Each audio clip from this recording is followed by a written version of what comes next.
Thank Okay, you yeah. very much. Okay, thank you for that. Okay, so now I think Miss Queenie is here already.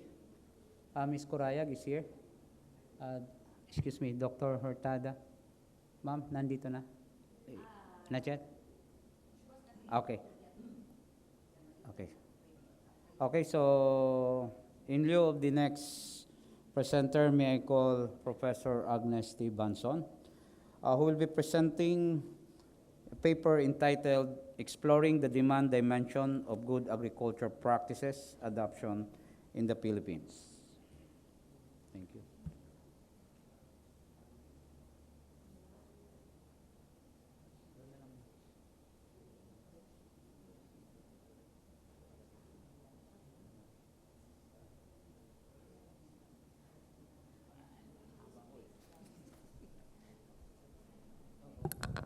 Good afternoon, everyone. I'm going to present a concept paper. This is a follow-up study of a research that I have done with my colleagues in 2012, something. So this is exploring the demand dimension of gap adoption in the Philippines. Be- Before I present the concept of this paper, I would like to bring you back to what we did in 2012 by defining what GAP is.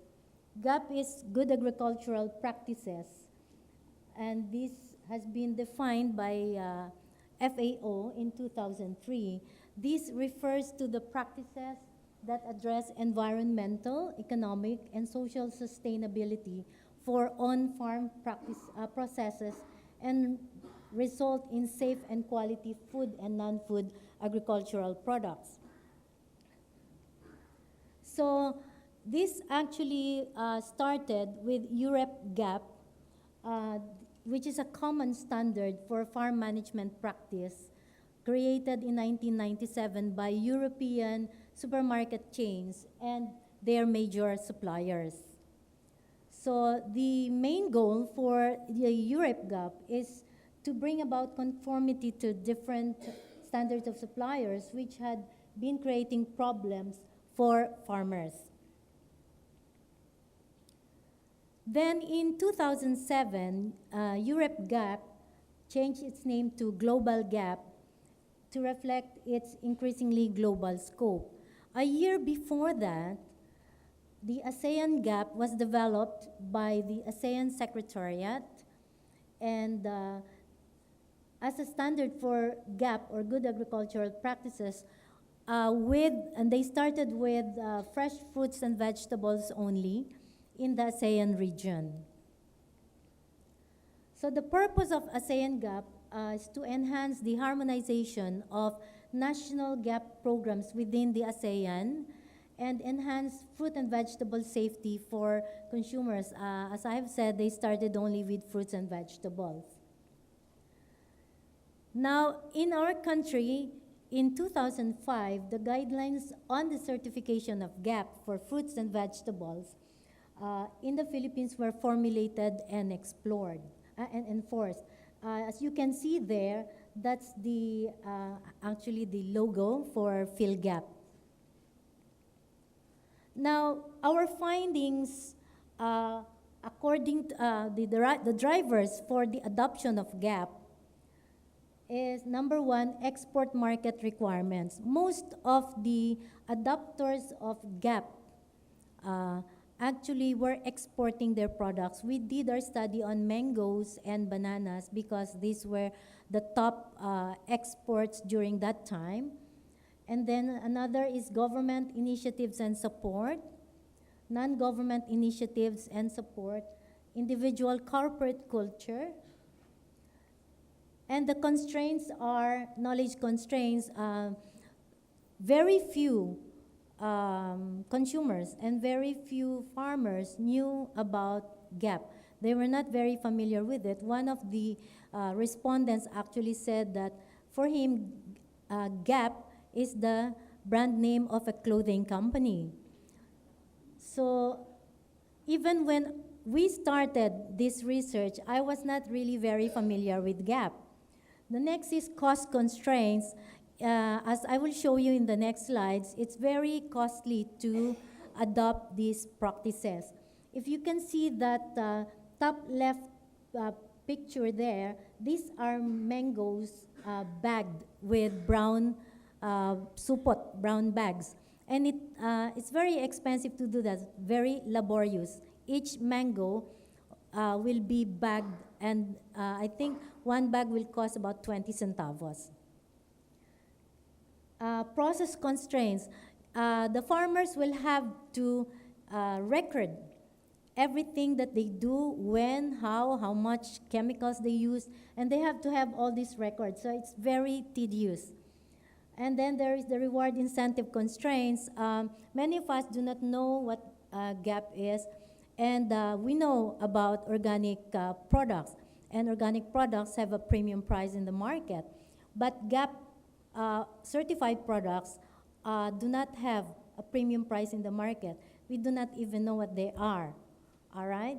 Now, just to give you an example, in 2011, an adopter of GAP, Mr. Abad in Zambales, mango farm, he spent 81,200 pesos by adopting good agriculture practices. Without GAP, he only spent 54,400 pesos. So that's a huge additional expense. Then a corporate adopter, Sumifru, spent 9.7 million for their farm. They did not give us the cost before they adopted, but this is a huge amount. So the significant findings were that relevant players for the GAP program can be categorized in 3 dimensions. Number 1, the supply dimension. These are the farmers, the workers, those who are engaged in adopting the good agriculture practices. And then the demand dimension, these are, we belong to that, to this group, the consumers who should be or will be buying the GAP certified products. Entities, these are local advisors, NGOs, support services that facilitate the link between the supply and the demand. And the second finding is the push and pull strategy. The government tried very hard to encourage adoption among our farmers of good agricultural practices.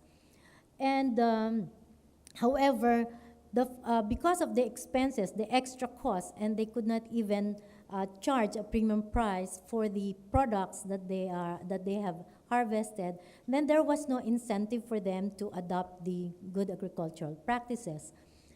Now, what we found was that it would have been helpful if there was a premium price for that, and if the consumers are aware that GAP certified products are better for them, then there would be a clamor from the consumers, just like the clamor for organic produce, which is, organic produce is more expensive. So there is no premium price for that. So let me tell you about the status of GAP adoption in the Philippines. When we did a study in 2011, there were only 4 GAP certified farms, and they were into pineapple, Cardava banana, and some high-value vegetables. And at that time, there were 7 applicants, pineapple, mango, vegetable farms. In April 2013, there were 15 PhilGAP certified farms. And as of June 1, 2016, the number has risen to 103 certified farms, representing 289.2 hectares. This is still very small compared to the hectareage involved in other countries like Vietnam, Thailand, and Indonesia, and also the number of farmers engaged in certification. So the adoption is still very low relative to our ASEAN neighbors. And this is one of the reasons why why I want to follow up on that study that we did. Therefore, the conceptual framework for this is that we have to look at the farmers' capabilities, intermediaries' concerns and issues, consumers' needs and preferences. Our research have already addressed the farmers' capabilities, intermediaries' farmers' capabilities. Now, what we want to look at is the consumers' needs and preferences, and the intermediaries' concerns and issues. Because in certain channels, like grocery stores, big grocery stores or supermarkets, you will see an area that is for organic produce. However, we do not see an area devoted to GAP certified products. Although, if you are familiar with SUBEE, SUEBEE, then you will see that it has a GAP certification. So the methodology here is we'll gather some information from consumers, personal interviews, secondary data, of course, from relevant publications. What will be the implications of this study? The results of this study shall complement the findings of the first research, and that examined two of the three dimensions of the GAP program, supply and dimension, and the entities and support services. And the insights that are drawn from this study shall complete the three-pronged approach toward the development of a comprehensive GAP adoption program. So I really hope that I can get funding for this so that I can conduct this as soon as I can. So that's it. Thank you.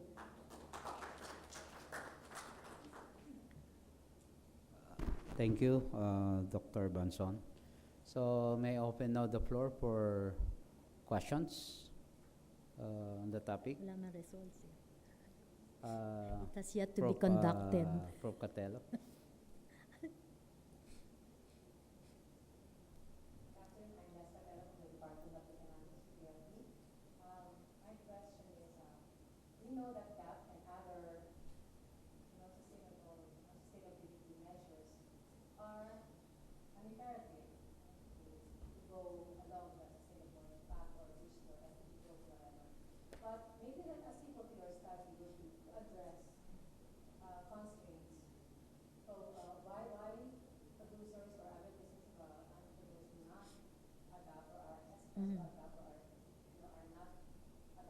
Mm-hmm.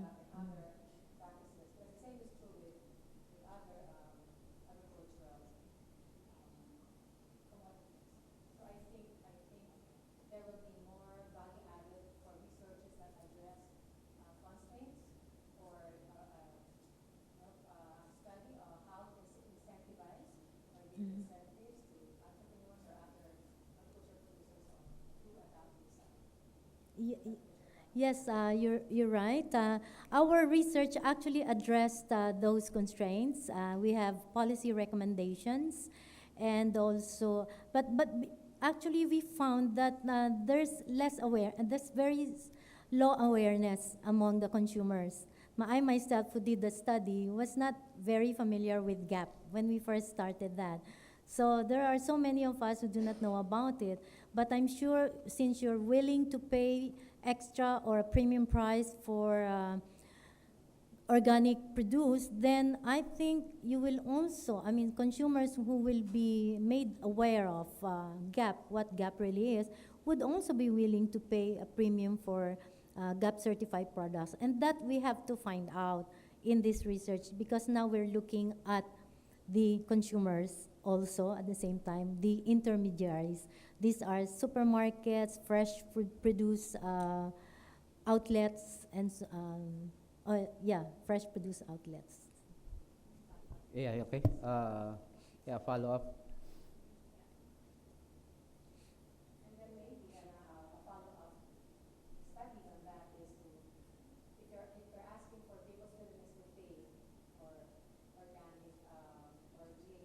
Mm-hmm.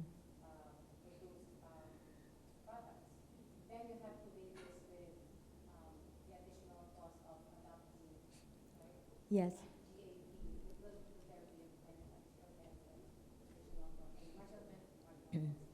Mm-hmm. Yeah. Thank you. Other questions? Uh, doc- yeah, Dr. Tada, then later on, Mr. Salazar. Oh, yeah.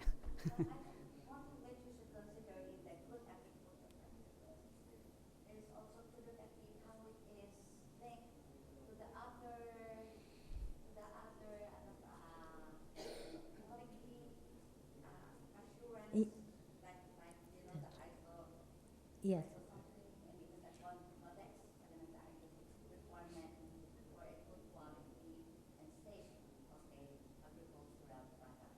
Yes. Thank you. Thank you. Okay, thank you.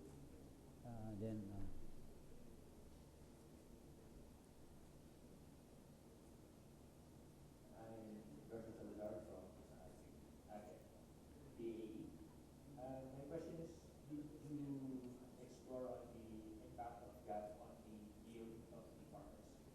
We did just a few. We will only ask a few questions because that was not actually a major objective in our study. There was an increase in the yield actually, but then we still need to to do a more in-depth study because they have just started the adopting it. So we need to look at it in a more long-term view because it was only, I think they only had about one season. So we need to look at a more at it in a more longer term view.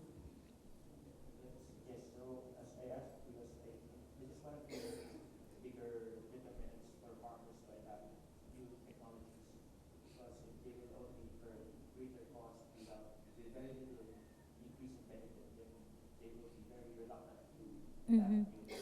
Well, actually, one very good finding is that the increase might not have been that significant because they just started the for I think for a year. That meant they just had it for a year, but the quality of the products increased significantly. That they were able to charge a bigger, higher price for the product because the bananas became bigger and heavier. So it was not necessarily more yield, but in terms of the quality. okay. Uh, any other questions? Uh, if not, can I, as a moderator, probably I can also, I'm interested, just a comment with regards to gap. This is really a follow-up also of Prof. Catello's comment with regards to the constraints. When we did also similar study on this, one interesting results that we found on that is that they are aware of gap, but the law is so stringent that it will be very difficult to comply with. So I think the suggestion of Prof. Catero earlier, I think that could be something to look into, whether what are really the constraints, and also by Salazar with regards to the cost of adapting. And I think this is also true to the first speaker, where when you adopt a vermiculture, again, what boils down is whether the benefit really exceeds the cost with regards to the users. Okay, so if there's no other questions, let us give a big hand to Dr. Banson. Okay, so now we'll go to our third presenter. May I call Dr. Mark Jim M. Mariano, who will be presenting a paper entitled Economy-Wide Effects of Domestic Rice Market Interventions Outside Business as Usual Conditions for Imported Rice Prices. May I welcome Dr. Mariano. Andun.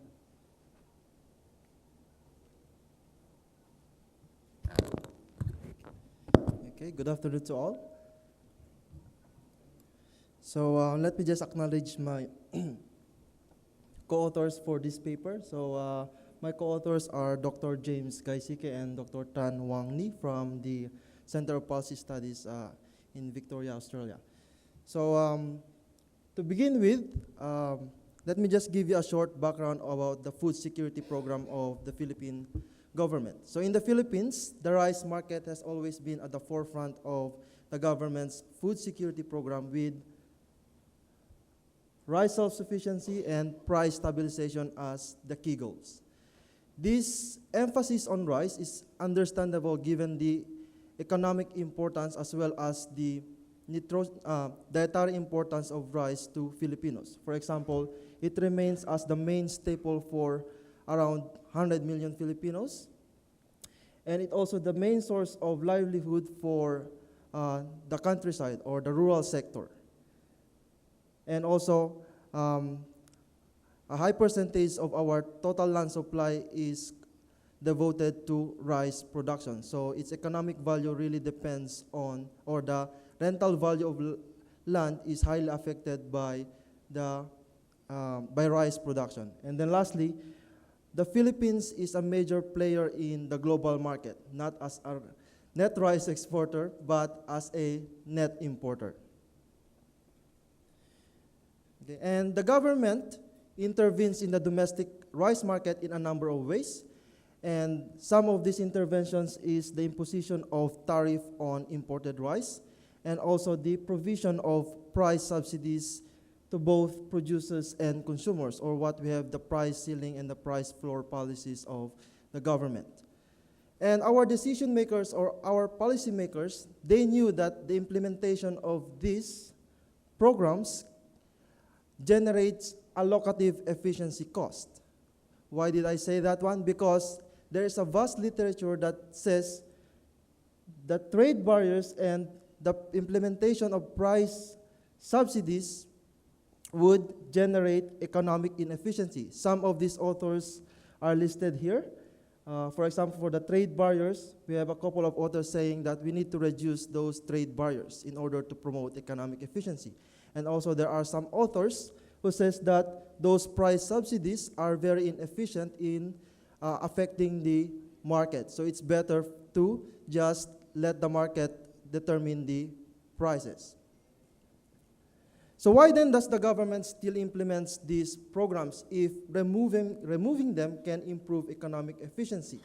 Now, in examining the public justifications for promoting these programs, part of the motivation for still insisting to implement these programs is motivated in part by fears of events outside business as usual conditions. So what is this business as usual conditions?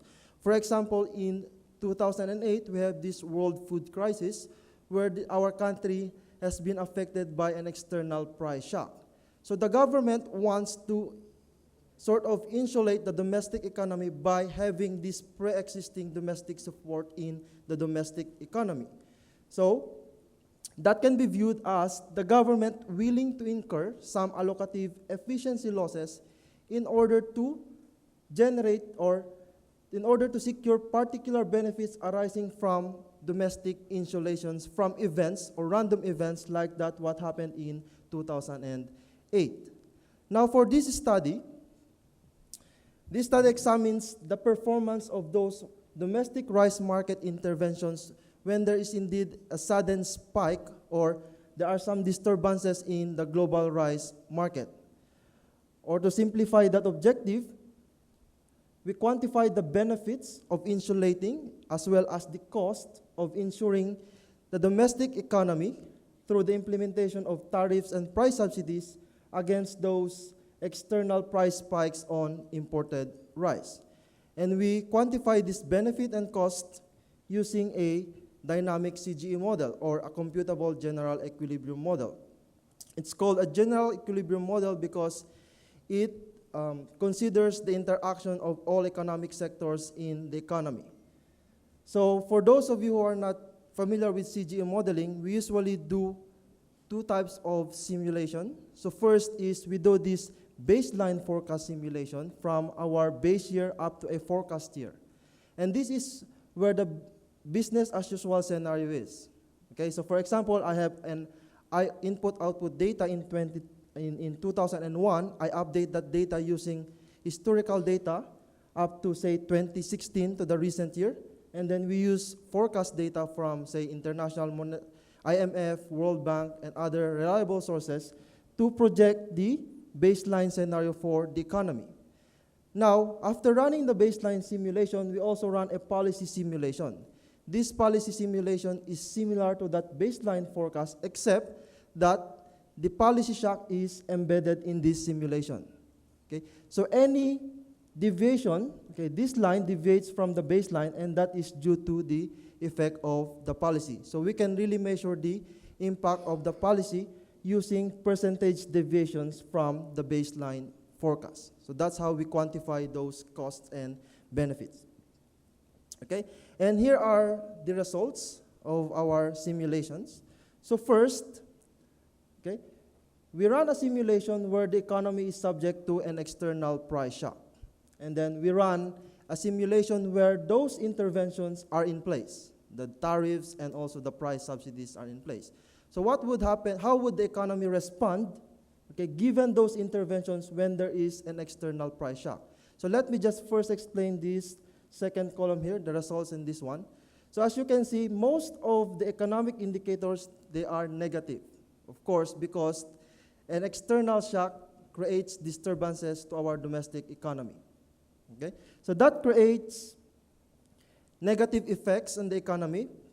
So in the income side, there will be reduction in employment by around 0.56% from the base case scenario. Land will also, the rental weighted value of land will also decline by 0.01%. This is because as the price of paddy goes up, some of the uses of land from non-paddy uses will be encouraged to use to plant paddy. And as we all know, paddy is a low-rent user of land. So that's why, in aggregate, the value of agricultural land will decline. Now, of course, for allocative efficiency, since, as I've said a while ago, those programs create allocative inefficiencies. When there is an external price shock, those allocative inefficiency will further magnify. So allocative efficiency will decline by 0.11%. So overall, the effects of employment, decline in the land supply, and also the allocative inefficiency will lead to a negative deviation in our real GDP. Okay? With real GDP as a measure of income for the whole economy, that has negative consequences on real consumption. So basically, real GDP is the income for a measure of income for the country. So if income is low, real consumption will also be low. And of course, our investment will also be affected by the reduction in real GDP. And of course, our trade indicators. There will be an improvement in exports because with the increase in the global price of rice, of course, you are encouraged to export more. And if the price of rice goes up in the global market, we tend to buy less from the world market. So those are the impacts of the external shock with the interventions. Now, in our second simulation, we do the same thing except that we remove those interventions in the market. So what will be the response of the economy when we remove those domestic rice market interventions? So as we can see, they have the same sign as before, but the economy will be more affected by the external shock because there is no insulation. Okay, so if we subtract, okay, the deviations from this SIM 1 to that SIM 2, we can identify the insulation benefits. Okay? So what this fourth column is telling us is that the economy is more insulated when we have these market interventions, because this minus that one, we have some positive indicators. Okay? For example, real consumption. Okay? Real consumption, we can save about 0.10% of real consumption when we have those market interventions in place.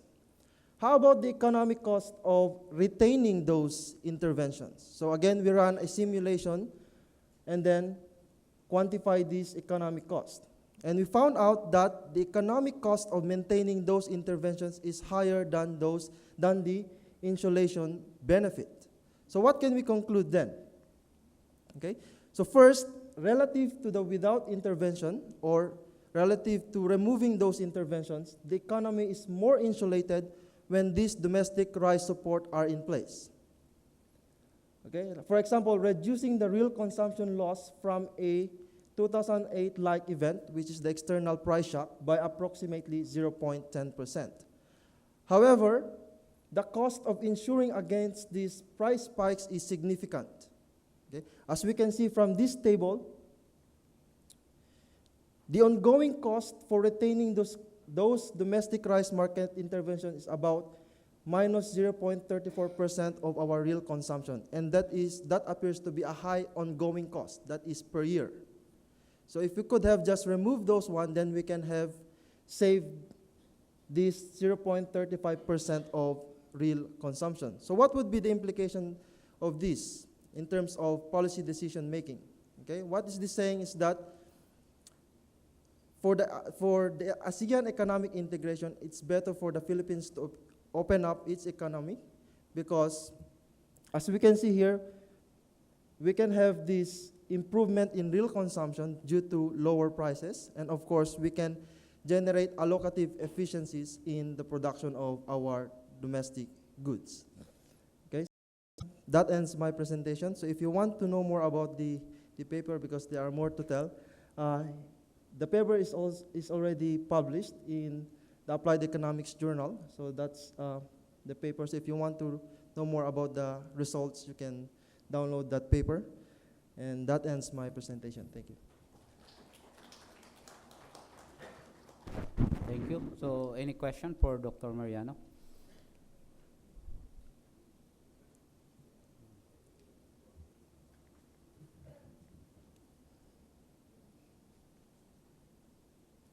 Questions? Questions about the econometrics?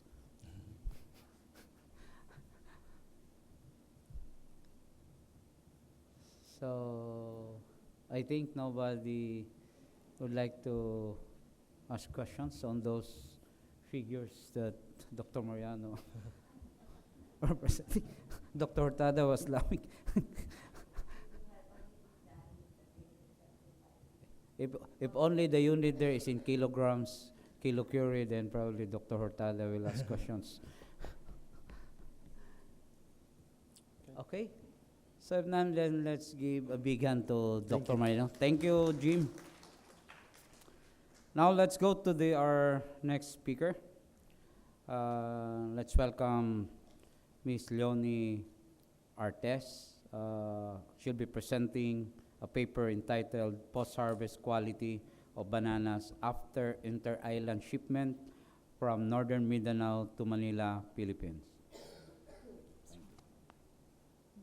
Okay, good afternoon. This research was done with post-harvest horticulture at the UP Los Baños and that of the FILMEC under the Department of Agriculture in Nueva Ecija.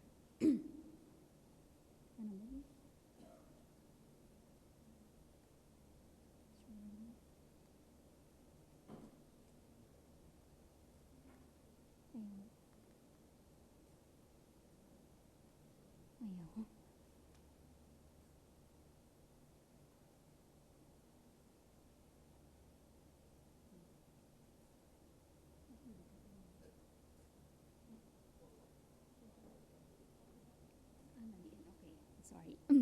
Okay. Bananas are usually grown in Mindanao here in the Philippines, southern Philippines, due to the absence of regular typhoons there. For local marketing, they are grown in small-scale conditions by farmers, harvesting about less than 200 kilograms each time. This is in contrast with those that are imported, which is of the Cavendish variety. Okay. So because of this situation, many growers contribute before a container van of banana is filled up, which amounts to about 10,000 to 14,000 kilograms per container van. So the inter-island shipment is not usually straight to Manila in the Philippines, so it ships the ship stops over in other islands to pick up other passengers or even carry other goods. So the objectives of the joint project was to document the inter-island shipment of local bananas from southern Philippines to Manila, to determine the post-harvest fruit quality after the inter-island shipment, and to make recommendations how to possibly address the post-harvest problems during the shipment trials. Okay, so what we did was that the supply chain of local bananas from southern Philippines to Manila was documented with emphasis on post-harvest fruit quality after the inter-island shipment. Then the existing assemblers, shippers, wholesalers, and retailers were interviewed, and their assistance in the conduct of the shipment trials were sought. Then 3 trials were documented as they were, while another 3 trials consisted of post-harvest intervention.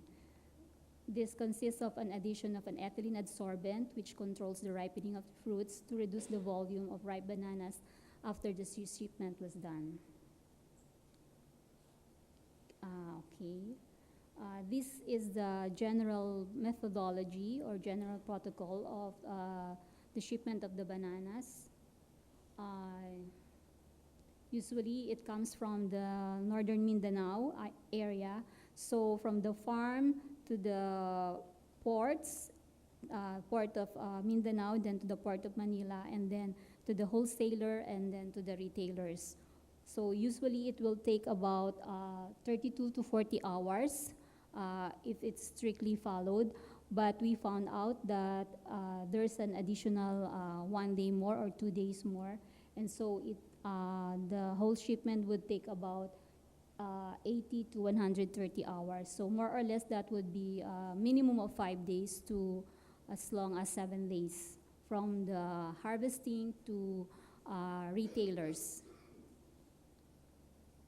This is the picture of the bananas local bananas that we get from Mindanao area, from the farmers to the assemblers, and then to the truckers, and then until it reached the port area. Okay.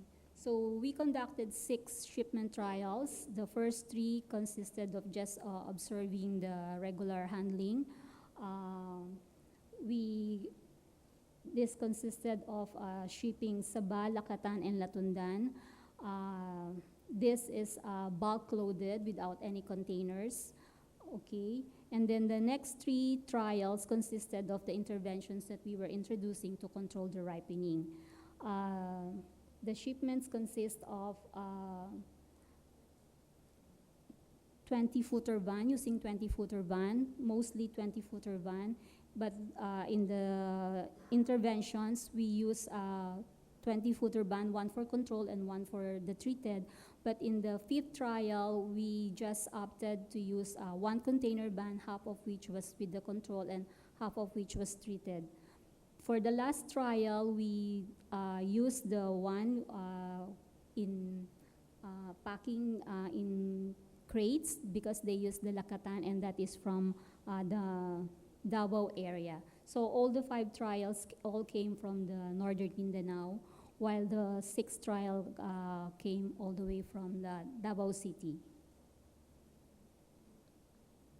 So at that time, ice cooling was part of the normal shipment. All the trials were done under ambient temperature, so that's 27 to 35 degrees centigrade, okay? And then as our intervention, we added an ethylene adsorbents to control the ripening of the fruits during the trial shipments. Okay, so when we monitored the weight loss after shipment from southern Philippines to Manila, it was very minimal. It was only 1 to 3%, since fruits were still green or at color break 5 to 7 days after harvest, okay? But the disease incidence was lower by 7% in the open track, that one, compared with the closed van on the left side, it was higher by 23%, possibly due to the humidity differences. As you can expect, the humidity inside the closed band is higher than the one in the open track. Okay. Oh, sorry, it's too small. Compression was higher in the open track, however, than in any of the container bands, 37% versus 17, so there's a 20% difference. This is probably due to the presence of steel grills in the open track, as you can see before. So the physical damages such as compression, cut, crack, peeling off, and puncture, as well as disease and rotting were also present at almost all levels of handling, contributing to advanced ripening. If you will, although it's look at the table, the one on the right, it shows the different damages in the different percentage, and everything of this, compression, cut, crack, would contribute to advanced fruit ripening of the fruit, although it only sum up to like less than 5% of the total volume, but this is the main cause of rejection or losses during this handling. However, in one of the trials, there is a 20% rejection of fruits because of ripening. So it was not really shipped to Manila, but rejected right in the port area. And so because of that, we thought of introducing the use of a ripening retardant or ripening absorbent so that the ripening of the fruits can be controlled. And we found these results. The parallel trials revealed that the addition of the ripening absorbent during bulk-loaded shipment of bananas in closed container van reduced the incidence of ripening at all levels of handling after shipment to Manila. So we monitored the ripening of the fruits at the consignee, that is at the port level of Manila, and then up to the wholesaler and then to the retailers. And there was a 172% advantage of using the adsorbent at the port level of Manila, and then 66% level at among the wholesalers that we monitored, and then 41% at the retailers level. That is for the trial 4. But for trial 5 and trial 6, although the advantage of using the adsorbent was still high, 36 and 70%, because of relatively good temperature, and then the trial 6, because the fruits were already crated, so they were not subject to any compression or any damage. So the use of the adsorbent might be useful only in the trial 4 in cases where they are bulk handled and during high temperatures. So the average color index of untreated fruits, that's the control at each handling point, always corresponded to a more advanced stage of ripeness than the treated fruits or scrubber. If you notice, we wrote the average color index. In the first one, it's 2.2 against 2, 3.3 against 2, and then 5 against 4. So that means that without the adsorbent or the ripening retardant, the fruits are always at a more advanced stage. So these are the other pictures during the conduct of the trials. This is already at the Manila port, and that one at the other end is when the fruits are crated. That's the last trial that we did. So in conclusion, the overall effect of time and handling manner of bananas affect its final quality upon reaching the markets. The crated bananas are more certain to arrive in Manila at the green stage than the bulk-handled fruits. Bulk-handled bananas under ambient conditions need a ripening control to ensure its marketability. Now, the use of the ripening adsorbent that we introduced does not only have an immediate effect in delaying ripening of banana, that is right after shipment or at the wholesaler's level, but it has even a latent or delaying effect up to the retailer's level, giving them more time to sell the product. So the effect of the ripening retardant is not only seen right after harvest or right after shipment, but until the retailer's level. Okay. Thank you. Question. So let's go now to the question and answer portion. Any questions from the floor? Yes, ma'am.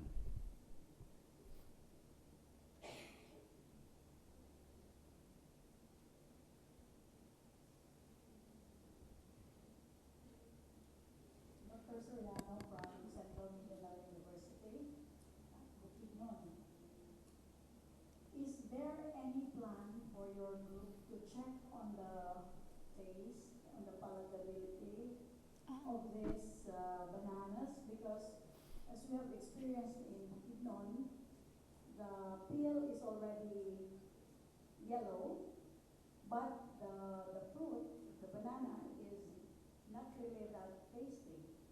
So what would be the impact of this in terms of marketability of these bananas from our areas and then getting here in Manila, and then the consumer might not find it very palatable and spending that much of money for bananas? You're talking of the taste of the banana, but in Mindanao, not being shipped to Manila. Okay, okay. We didn't conduct a taste test for these studies, but usually we taste the fruits right after, but not part of the study. I think the one that you were telling is something to do with immaturity of fruits, okay? Because bananas would ripen even if they are immature, but the taste would make a lot of difference. So I think it has something to do with harvesting the bananas at the right maturity.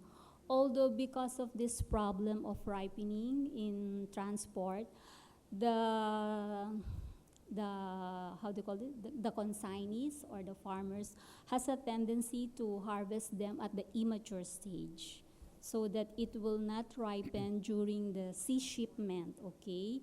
The other disadvantage of that is the one that you said is the taste.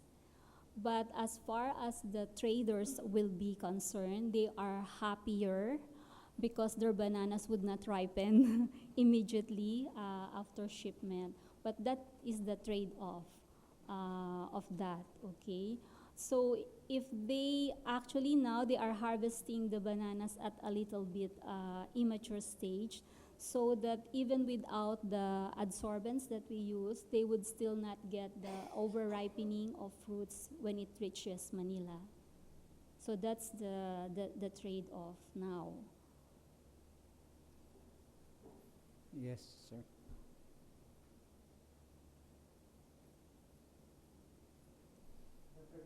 I'm Ian from Guard.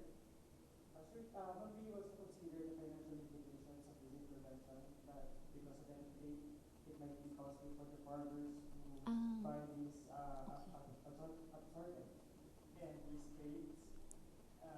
Do you consider? Okay, I forgot to write, sorry.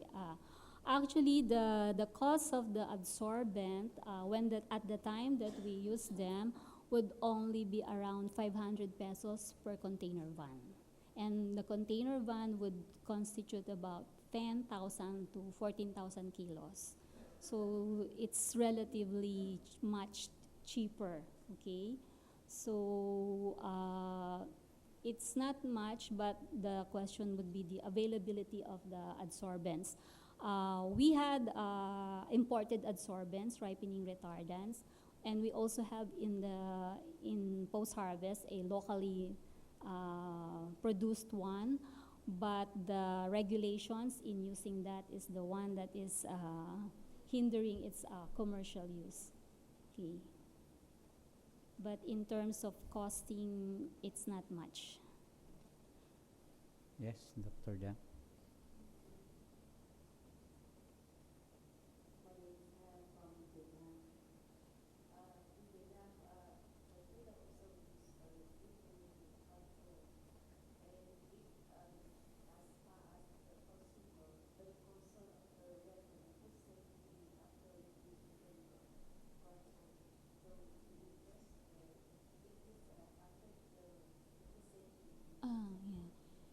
Yeah, the ripening retardant that we use is relatively safe because it's just like your moisture absorbent.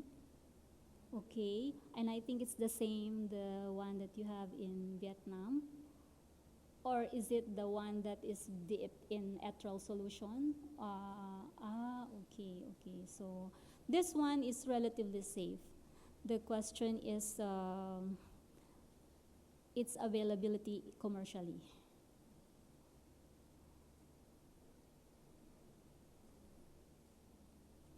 So anybody can easily buy this product, the absorbent?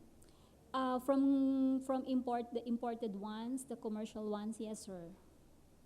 They would have the same effect as the one that we showed, but maybe the costing would be the different. I mean, there's no regulation with regards to acquisition of this absorbent? The one that we use Yes. now, it is already regulated. That's why that's the problem with its commercialization. But the imported ones, you can readily accessible. It's the costing that is being taken into consideration by the traders or by the importers. Okay. How about the audience? Any further questions? So, none. Let's give a big hand of applause to Miss Artes. Now, I think Miss Queen is not yet around, so let's welcome our next speaker, Professor, I fondly call him Les Catello, who will be presenting a paper entitled Structural Changes, Green Technology, and Feed Efficiency in Philippine Swine Production.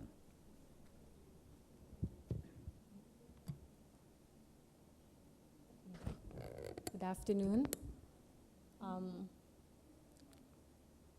This is the outline of the presentation. I give you the context and the motivation for doing the study, and then I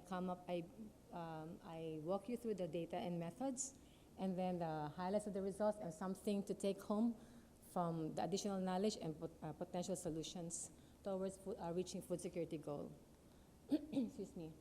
Well, the relationship or the role of livestock in food security is a bit obvious because the positive contribution of livestock is it is a source of animal protein, source of energy.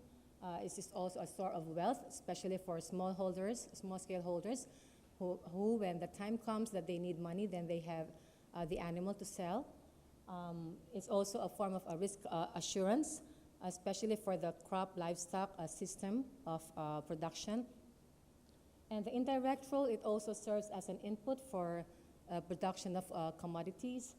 It's a source of energy in terms of draft power, the animal that you use to prepare your lands, a source of fertilizer and soil conditioner from the manure that it produces, and also other non-food attributes such as a form of savings and investment. On the other hand, it also has a negative contribution in terms of the ongoing debate between fish for food and fish for feed, the risk of human diseases that come from, especially from excessive eating of meat, the environmental pollution that comes with ill disposal of livestock waste, and of course the much debated, again, issue on cereals for food versus cereals for feed. And this is an example of you have per capita income on the x-axis, and you have the share of cereals which is used as human food. You have, in blue color, the share of cereals as human food, and in red, the share of cereals as human food in red, and the share of cereals as livestock feed in blue. And you will see here that as per capita incomes increase, so does your share of livestock as feed increases, but the share of the share of cereals rather as human food decreases with increases in per capita incomes. And then there's also the changing agriculture and food markets. Agriculture has become more modern, integrated, globalized, consumer-driven. You and I are witnesses to different waves of, supermarket and retailing forms. This also caused some increase in demand for meat and milk, and we see rapid urbanization, increasing per capita incomes, changing diets. When incomes increase, you prefer to eat more meat than cereals and vegetables. And the FAO predicts that pigs and poultry will remain as main sources of meat especially in urbanizing areas.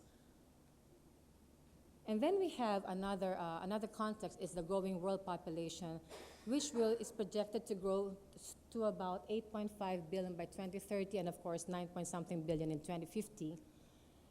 And what is the implication of that on the demand for meat? And by 2030, FAO also predicts that world demand for meat will be like 376 million metric tons. And for developing countries, like a third of this will be coming from developing countries at the tune of 124 million metric tons. From 2015, the world's demand for meat is about 76 million metric tons more, whereas the demand for meat by developing countries is about 14 million metric tons from 2015 to 2030. Aside from that, the world's demand for meat at 376 million metric tons, 51% of that is accounted for by pork. And for developing countries, 66% of that is accounted for by pork. Now, what is the implication of these for the demand for feed? And FAO projects that by 2030, we should be needing about 1 billion more tons of feed to be able to produce this additional meat. And just to link food security and feed efficiency, as we have learned from this morning's keynote and plenary paper presentations, food security has many dimensions, which includes the adequacy, the availability, the accessibility, and of course stability. And we can look at this from the point of view of pork provision. We need to have adequate and sustainable supplies of pork, and this paper proposes that this can be done through increases in swine productivity, and productivity in turn can be enhanced by increase in feed efficiency. On the other hand, feed efficiency can also be influenced by what we call structural changes and the use of green technology. Now, what are these structural changes in production, in swine production? This will refer to the changes in the scale of production, the production arrangement, the type of production system. By scale, we mean large and small scale. A production arrangement would mean that those farms that are independently operating versus those farms that are under contract. And then for type of production system, we have the grow out, or the farrow to wean, the farrow to finish type of production system. On the other hand, your green technology in this paper is represented by the waste treatment facilities. More commonly used waste treatment facilities are the biogas digester and the lagoons, and they can also increase the sustainability of swine production. And thus, the main objective of this paper is, because there are limited studies looking at the relationship between structural changes in swine production and the impact on feed efficiency, which is an indicator of the productivity of swine farms, then I tried to look at the impact of structural changes and green technology on feed efficiency. Now the only systematic survey that I know of is on swine production is the one done by Costales et al. In 2002. I was also part of that. And we had 100 small-scale and commercial swine producers from the top producing regions of Central Luzon and South Luzon. And then in 2015, I did a verification survey just to see whether these original households were still raising pigs. And unfortunately, some of them have exited the industry, or some of them are not, cannot anymore be tracked by the Municipal Agricultural Office. In short, the bottom line is I only had 40 of the remaining original 100 and small scale and commercial scale pig farmers.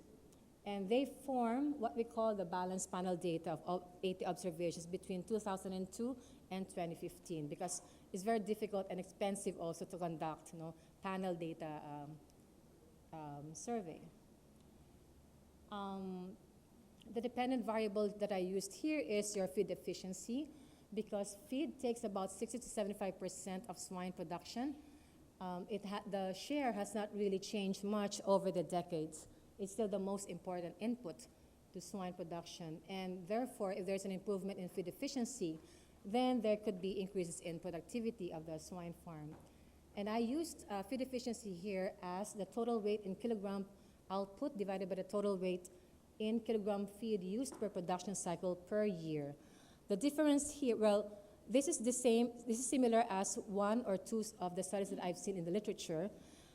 It's also different from the other studies in the literature, which propose some other way to express feed efficiency, like the kilogram output per, the kilogram of feed used divided by the additional weight gain in the animal output.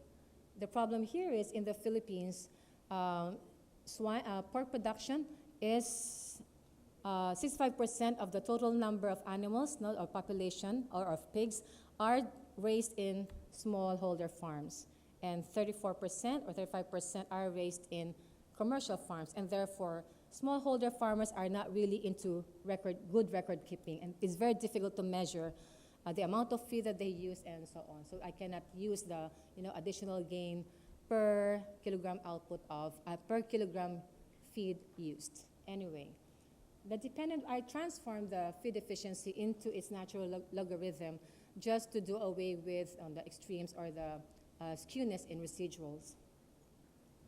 And I used the fixed effect model regression because of the testing. The F-test for this is significant, while the random effect model is not significant. So I don't want to go into the econometrics, so I'll save you that detail. So the independent variables, or the right-hand side variables that I used are the following. You have the structural change variables, which are represented by the scale. So large-scale farmers are hypothesized to have a positive impact on feed efficiency. Why? Because they have the financial capacity to invest in innovative and productivity-increasing technology. And then production arrangement, my hypothesis here is those farms under contract, because they have sharing of knowledge from the integrators to the contract growers, so they are better equipped with operating the farm in a more productive manner, especially with respect to the use of feeds. The type of production system, farm to finish, the hypothesis here is the lower the feed efficiency, because as the animals grow, they would be needing more feed, and therefore you have lower feed efficiency. And then training here represents the livestock-related trainings that farmers have received in 2 years prior to the survey. And the hypothesis here is the practical knowledge and information that you get from this training will increase your feed efficiency. And then other variables are housing per head, because there are studies which show that when the animals have enough space to move around, the heat is released, they're relieved, and they have a bigger appetite for feed, and therefore you have higher feed efficiency. And then the time dummy is, of course, for those in technology that may have feed efficiency increasing technology that may have occurred between 2002 and 2015. And then I tried to do an interaction term between the type of production arrangement and the training. And my hypothesis here is the marginal effects that you get from the training will be increased more if farms were under contract. And then the waste facility per head is my representation of green technology. So the bigger the waste facility in terms of square meter per head of animal, then the higher the feed efficiency, because you have proper disposal of waste, which can, do away with more diseases, and animals can feed better.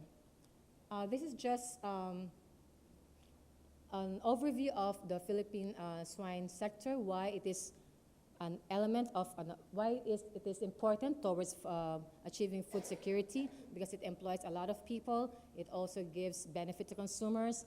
It, it allows small-scale holders to participate in the market.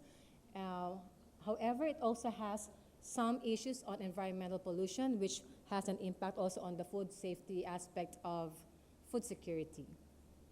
And then there's also a decreasing share of smallholders over time from about 80% in 1995 to only about 65% in 2015. What does this mean? It means smallholders can also be prevented from participating in the market, and therefore could affect their food security aspect. Contract growing is also an emerging institutional innovation, but then again, it favors the large commercial farms. And then these are just technical parameters which do not show much significant improvement over time. And then there's also declining pork self-sufficiency, although food security is not really about attaining self-sufficiency, because this one is also filled up by imports, no? The problem here is there's a decreasing pork self-sufficiency when in fact we had 100% in 2000, now it's down to 89% in 2014. And the factors that are attributed to causing this decrease is the disease outbreaks, the high cost of feeds, and minimal improvement in reproductive performance of animals. And in 2013, the Philippines actually imported a total of $187 million on feed imports, and we are the top 25, we're number 25 feed importer in the world. And the top 25 accounts for about 80% of world feed imports. Let me just go through the results, sorry. The results here, well, just focus on the green highlighted variables. What are those variables that affect feed efficiency? And these are the livestock trainings in the last 2 years.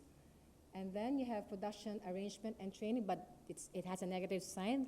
My hypothesis there is because if you're a contract grower, you already have had so much information, and therefore the additional trainings given by other sources may be just marginal. And then you have the scale. Large scale are supposed to be more efficient, but it turned out that they are not efficient. And this is due to the increase in feed wastage, which is not really included in the consumption of feeds. And then you have type of production system, far to finish. As I've said earlier, the bigger the animal, the lower the feed efficiency. And the green technology, as represented by waste facility, is significant. Positive effect, which means that there is room for increasing feed efficiency if you provide the right incentives for swine farms to install waste treatment facilities. But the sad thing here is only 55% of the farms are using biogas digesters and lagoons and other treatment facilities. Now, knowledge and solutions to share, my take-home messages. I will just limit it to 4, I think. Food security in swine production is or can be enhanced by increasing feed efficiency. Feed efficiencies, it can also be affected by structural changes and green technology. There are incentives to promote the adoption of green technology, and because it makes economic sense, because green technology, from the results, increases feed efficiency. The trainings that are acquired by the farmers in the last 2 years prior to the survey also have positive effects on increasing feed efficiency, and therefore the role of sustained agricultural extension is very crucial. Sometimes we take this for granted, like you put the agricultural extension workers in the field, introduce the technology, then finished, right? There's no follow-up, or there's no hierarchical set of training so that farmers will accumulate more information, more knowledge on how to manage their farms more efficiently and more effectively. And then there are large-scale farms. Large-scale farms are associated with lower feed efficiency due to feed wastage. But it also means, on the other hand, small-scale farms can also be more feed efficient. And therefore, incentives not to encourage their participation in the market would also be very welcome. Thank you. Yeah. I'm afraid of the last two bells. Yeah, okay. Thank you. That's okay. So, any questions? Yes, Dr. Nga.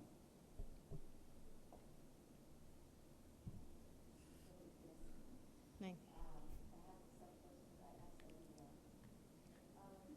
We ask in private.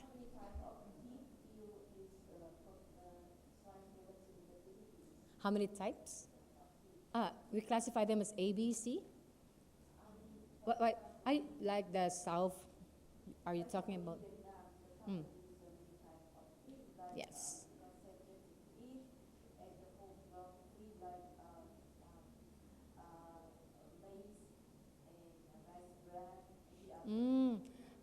Yeah. In the Philippines, there are many types of feed, but Feed. most farmers use the commercial ones. Even the small-scale producers use the commercial ones. Although there are a few who are not into, organics or something.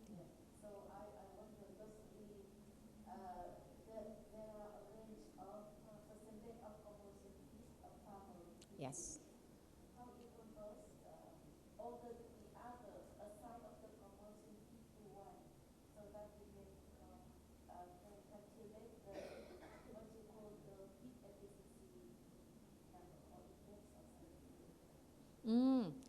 But the problem there is, as I've said, first, our farmers do not really practice good record keeping.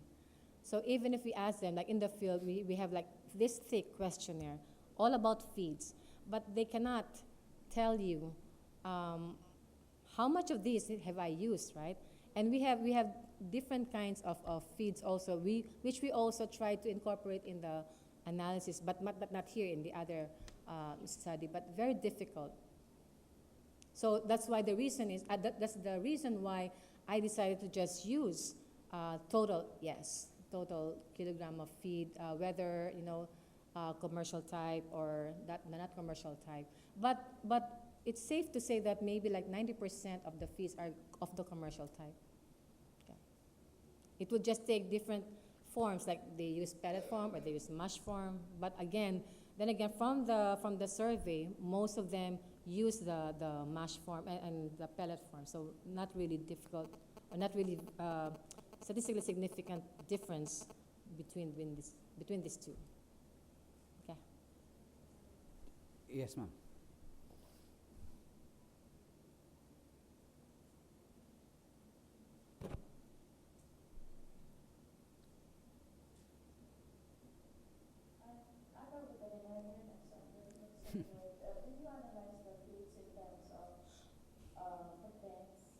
Because most commercial feeds contain minimal amounts of antibiotics and anti-parasiticides.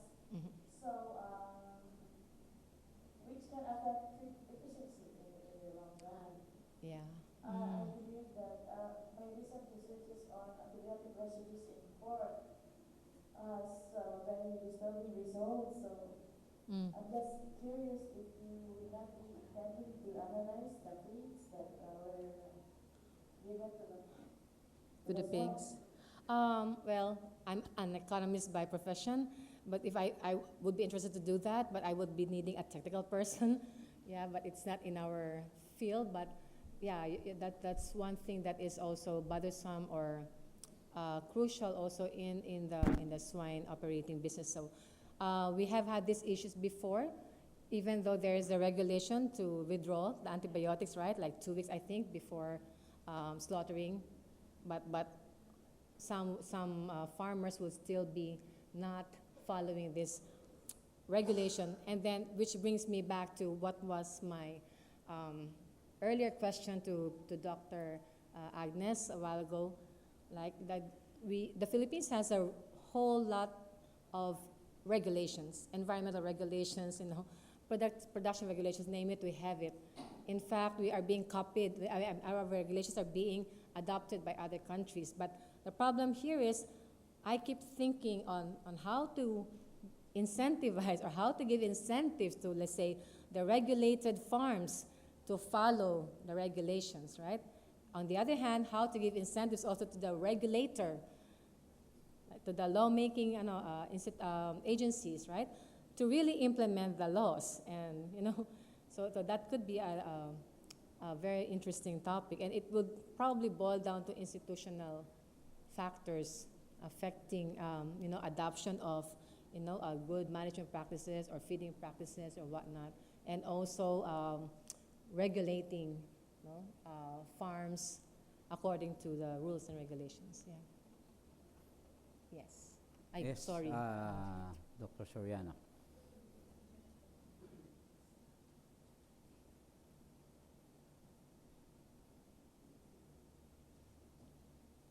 I find the results very interesting, Thank you. and all the more for the thought on incentives for swine farms, which uses green technology. Yes. Have you notified the LGUs that there is this very good, promising strategy so that the farms will be using this green technology? Because this will be very interesting, considering that many farms are not into biogas digester and lagoons. Yes. I've had a long number of years doing this research, and my first research was about pollution control options for small scale and commercial scale. And we even I worked with farms here in central Luzon, in southern Luzon and central Luzon. For example, in this region, we had the Laguna Lake Development Authority, which is a regulator, very stringent regulator, and they even came up with an additional House resolution for the small farms based on our study. But what did we find out? Well, first we found out, before the resolution, first we found out that many small farmers do not really practice using biogas digester and lagoons and so on. They just dump their waste into nearby streams and bodies of water because they are not easily spotted. In economics, we call them non-point source of pollution. It's very expensive for the regulator to inspect each and every one of them. As I've said, there are 65%, right, of them. So if we have 4 million, so I don't know. We actually don't have the total number of farms, right? Updated total number of farms, just because smallholders come and go. When there's fiesta, when there's graduation, when there's birthday party or something like that, they raise the pigs. After that, they're out of the market. But the bigger ones, because they're easier to spot, it's not because they're law-abiding, but because the penalty might be bigger and their reputation is at stake. So they engage in waste treatment facilities beyond biogas digesters, or even engage in very big or very huge biogas digesters and other waste treatment facilities. Then the second point there's already the new law, the resolution from LLDA. And then I tried to ask my student, can you do a follow-up, after 5 years since the resolution was passed, can you try to do a survey and see whether, it has an impact at all? And only to find out that the LGU in Calamba, which is so near here, right, doesn't even know that the resolution exists. So can you imagine, so it's always difficult, no? It's not one-sided problem. It's not just because the smallholders are not following. And the other case is that some smallholders tried. There were extension workers who came into their farms from the Department of Agriculture, I think, or Department of Agricultural Extension, maybe, and introduced the biogas digester on a small scale. And they told farmers, hey, this prototype is good for 10 heads of pigs. But what happened? After 1 or 2 years, the swine farmer expanded his business from 10 heads, he raised 20 heads.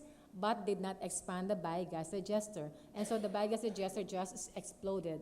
And what's the mentality of the farmer? That technology is not good.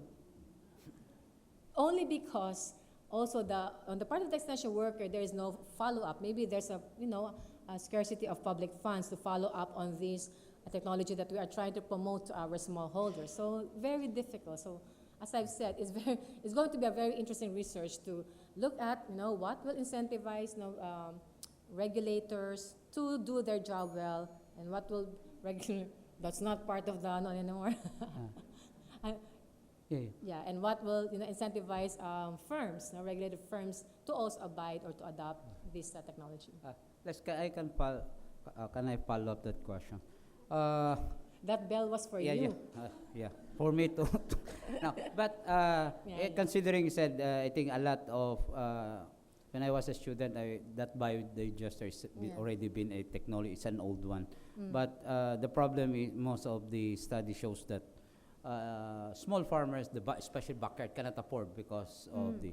I really don't know if there was really a development of technology that would like to some sort of develop the technology that will be affordable. Specific. And yes, or if Scale ever, specific. is there such a study that you encountered in your review where gives you a minimum size in terms of head, for example, that would economically support that biodigester technology?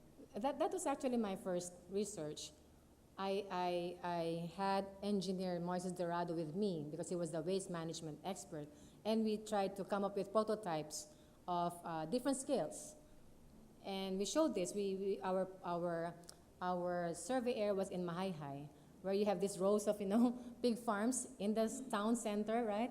Like when you wake up, you smell the foul odor coming from the pig farms, but they say there's a smell of money. But we already disseminated this information. We, in fact, informed the Sangguniang Bayan, the LGU, about this one. And I was told that at that time they did not implement it or they did not disseminate, but after 5 years, I think they tried to, I don't know, I have not been there, but they tried to promote it. There are studies which make use of biogas digesters. In fact, the OST, I interviewed the OST, they have a small-scale biogas digester.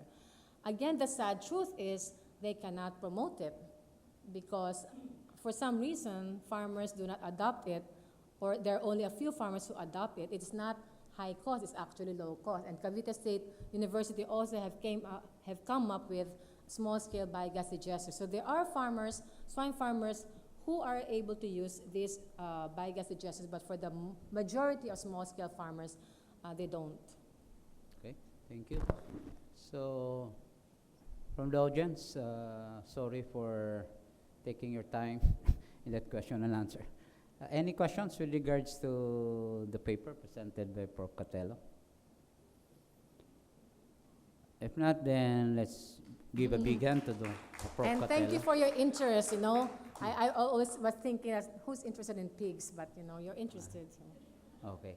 I think Ms. Corayag is not around. Okay, so that ends the first part of this session. Let's have a break. But prior to the break, where is Dr. Quilloy? Where is Dr. Quilloy? Okay. We'll have a awarding of certificate of, for the presenter, as well as sort of a certificate of appearance also that they're here. So there were, in this, let me just explain. You might be asking why there are three certificates in this folder.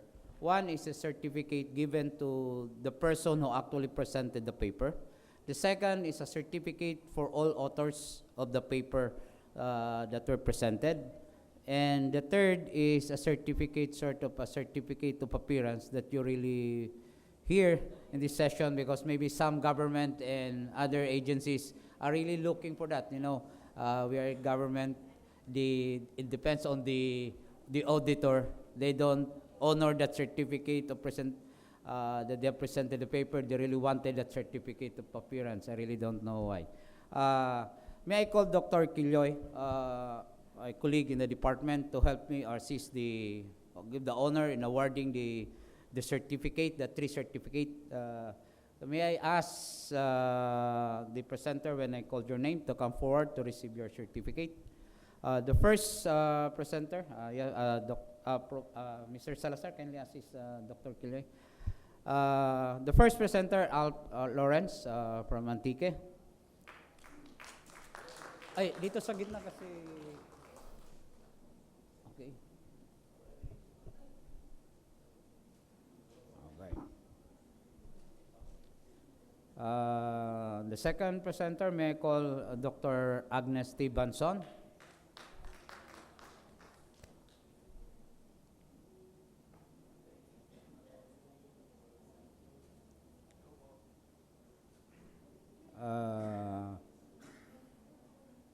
The third presenter, may I call Dr. Jim Mariano. Don't wonder, Jim, no, you have only 2 certificates. I think you don't need the certificate of appearance being also the coordinator. So,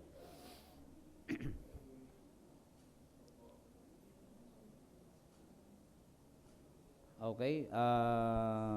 The fourth presenter, may I call Miss Leonie Artes.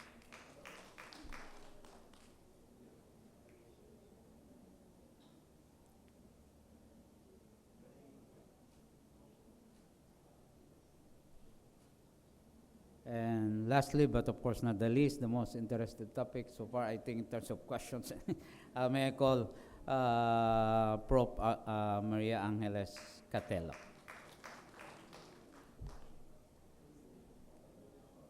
Oh, tatlo, baka.